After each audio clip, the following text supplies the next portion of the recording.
রাজশাহীতে লুমিনাস প্রপার্টিজের উদ্যোগে লুমিনাস সিটিতে সকল গ্রাহক ও শুভানুধ্যায়ীদের নিয়ে ইফতার মাহফিলের আয়োজন করা হয়েছে।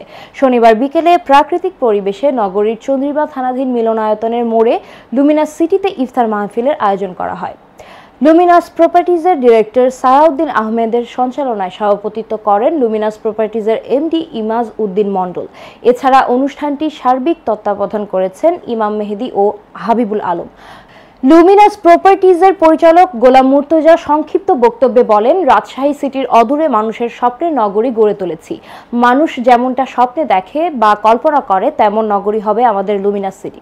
অনুষ্ঠানে প্রধান অতিথি হিসেবে উপস্থিত ছিলেন জামায়াতে ইসলামীর সাংগঠনিক সম্পাদক অধ্যাপক রফিকুল ইসলাম। বিশেষ অতিথি ছিলেন রাবি বিজ্ঞান অনুষদের সাবেক ডিন অধ্যাপক আব্দুল হাশেম, বিএনপির যুগ্ম আহ্বায়ক নজরুল হুদা, ডিরেক্টর জসিম উদ্দিন সরকার, আব্দুল হান্নান সহ আরও অনেকে।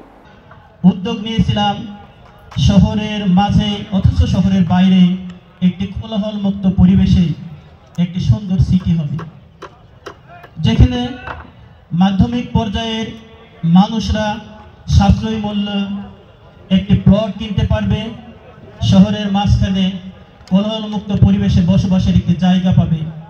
এরূপ একটি চিন্তাকে সামনে রেখেই শুরু হয়েছিল লুমিনাস সিটি। আজকে যে সিটিটা আপনারা দেখছেন, সেই সিটিটা ছিল একটি আমের বাগান, একটি পতিত জমি, একটি ডোবা নালার মতো। আপনাদের সহযোগিতায়, আপনাদের ঐকান্তিক প্রচেষ্টায়, আমাদের সহযোগিতার কারণে আজকে লুমিনাস সিটি ফুলে ফলে সুশোভিত হয়েছে।